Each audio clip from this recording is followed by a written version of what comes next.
Hey guys, it's Brandon, aka B.Rich Beauty, aka your beauty best friend. Happy Wednesday, y'all. Y'all ready for this midweek check-in? I am. Does NENE Leakes have a new show? Wendy Williams addresses our fan concerns. And TAMAR Braxton opens up to TAMAR Hall about her life. You know what to do. Grab your tea, grab your beverage, let go.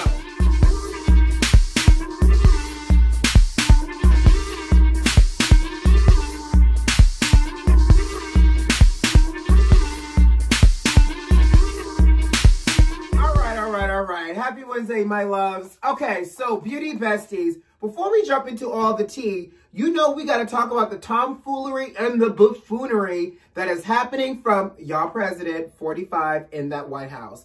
So apparently, y'all president had a whole outdoor rally in Omaha, Nebraska. Okay, Omaha, Nebraska. Y'all know, because I live in Florida. So everybody else that doesn't live in Florida, y'all know we're in fall, right? And especially in the Midwest, in these mid-Northwest states, it's cold. It's starting to get cold. My mama lives in Washington State. She says it is cold. So anyways, Cheeto had a whole outdoor rally where he handed out mask and they did temperature check. But because his fan base is so brilliant and they believe in the science behind COVID, hardly any of them wore the mask, which is fine with me, because if you want to play Russian roulette with your life in 2020, roll the dice and let's see how it comes out. I don't know if rolling the dice and Russian roulette is the same thing, but y'all know where I'm going with this, right? Anyways, play with Jumanji 2020 if you want to, and let's see what happens. So the get you gotcha, though, is not the rally. Who cares? It's another rally. He has everybody and their mama outside, right? But the get you gotcha is because I guess where the rally was taking place and parking, he and his campaign had buses to shuttle the people in. Well, once the campaign rally was over, he hopped on Air Force One and left. That was around, let's just say 9 o'clock, right? Now, all the people then start lining up, waiting for the bus to take them back to their cars, the same way that they took them to the rally. And Father Time crept on by, and Mother Nature lowered the thermostat. Honey, an hour or so and some change went by, and these people were still stuck outside waiting for a non-existent bus. But what made it worse is these idiots these people that showed up for this rally got stuck in the cold. And the sad part is that you have elderly people, you have children, like the police that was there to, I guess, manage the crowd flow. Some of them had to physically drive people back to their cars that were most at risk, right? In addition, of course, nobody wants to say this in terms of final numbers, but folks had to go to the hospital because hypothermia set in. So I'm gonna tell y'all something. This man had y'all out at a rally to possibly be on the sick and shut-in list come November 3rd because y'all wanna play outside in cold temperatures during a whole global pandemic. I just think it's so funny, though, that he set y'all up for the okie doke. Like, he got y'all there and said, good luck, sis, bruh, trying to get back home.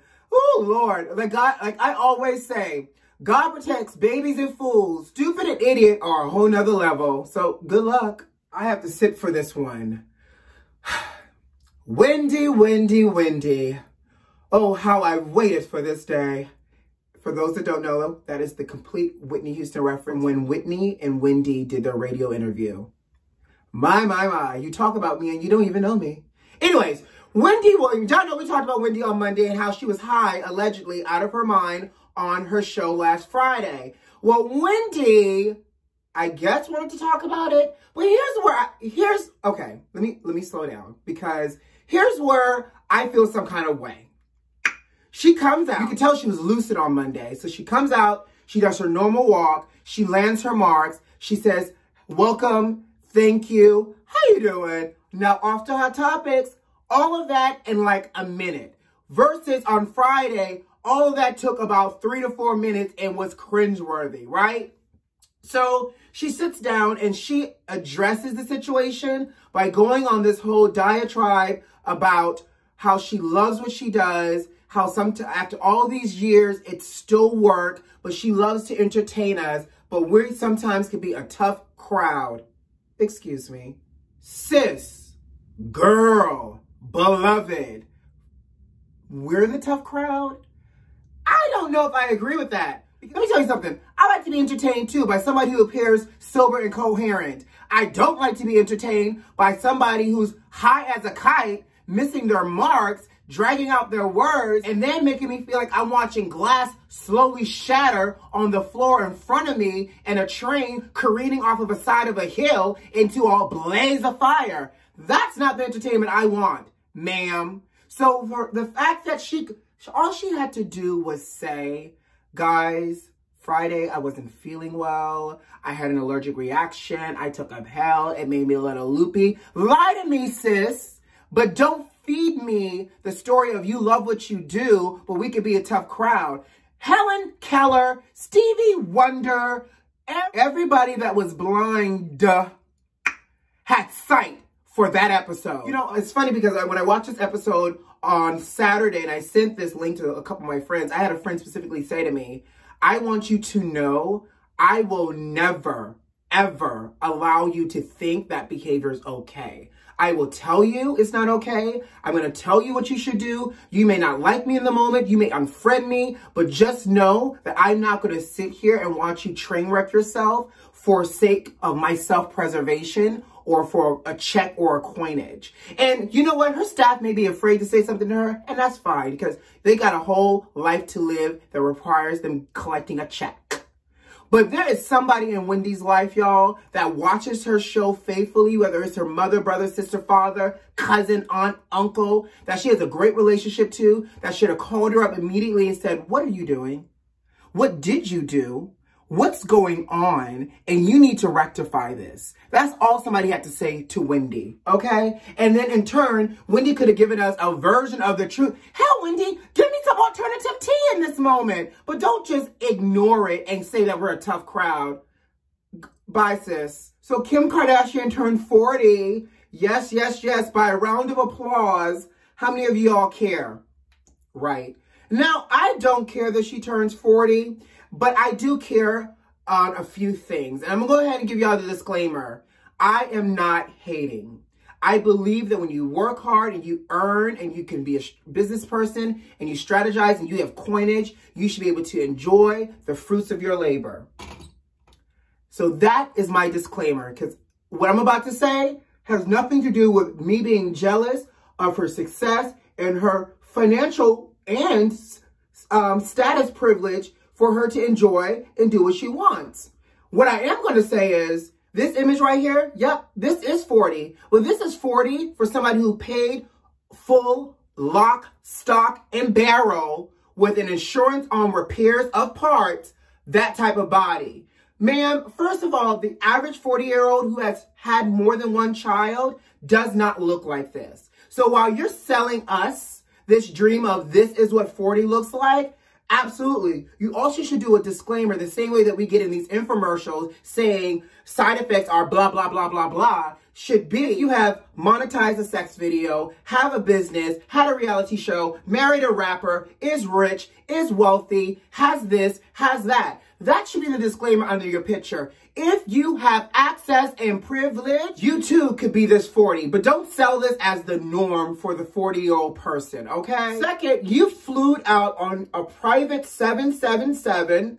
Nice. Again, enjoy the fruits of your labor, sis.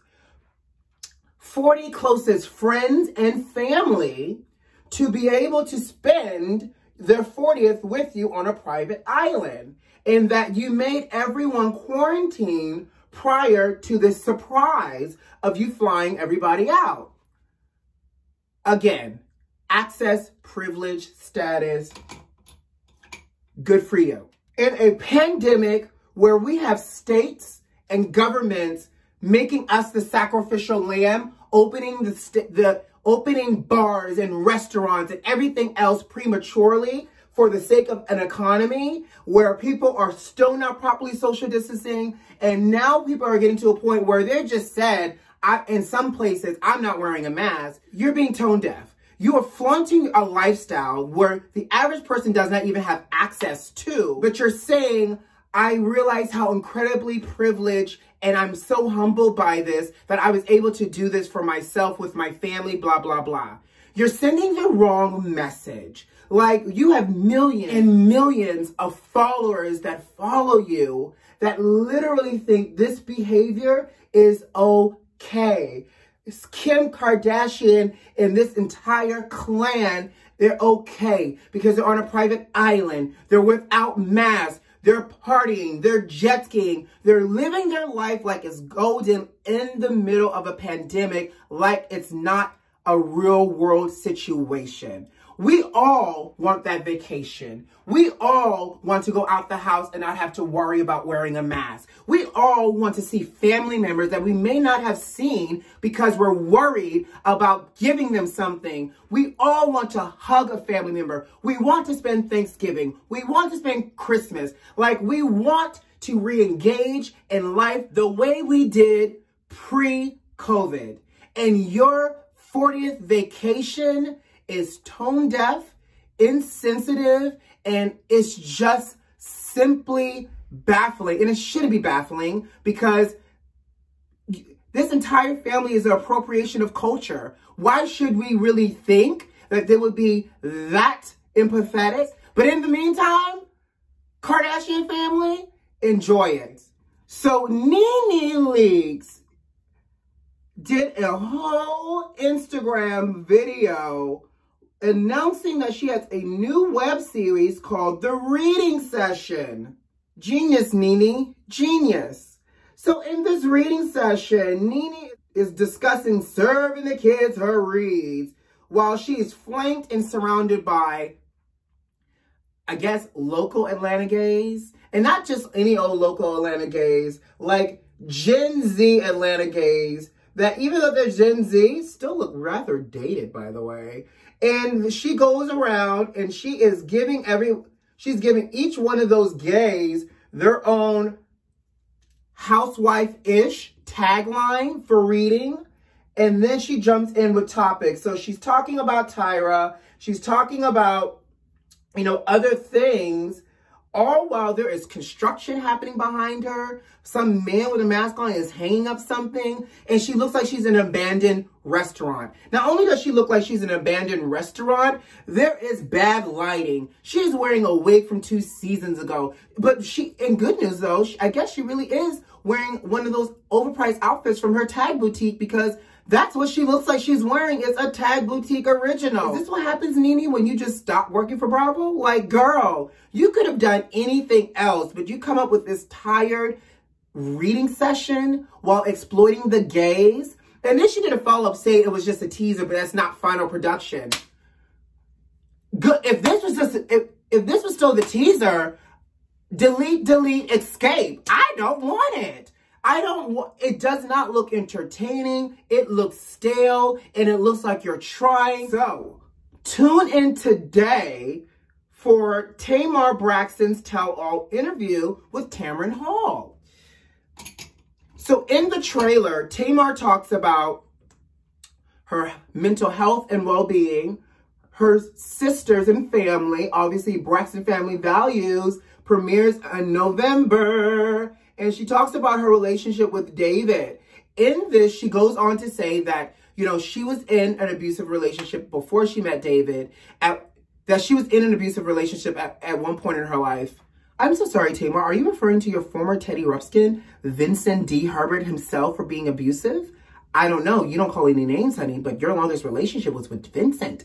Anyways, back on track. She's saying that she was never in a domestic violent relationship or abusive relationship with David, that David actually was her best friend, Logan's best friend, and she's so sad that it's got into this. She says she has the audio of that car fight, but David has the video, and she never lays hands on David, and she goes, why won't David release the video? Now, the gag is, David's people are like, oh, if everything's okay, sis, why are you ducking and dodging from these papers? We trying to serve you. And if y'all recall, they tried to serve her at Tony's house, and she wasn't there either. So apparently, Tamar's acting like she's on the run so she doesn't get served by David. But she goes on to talk about this and more. I'm going to watch the interview.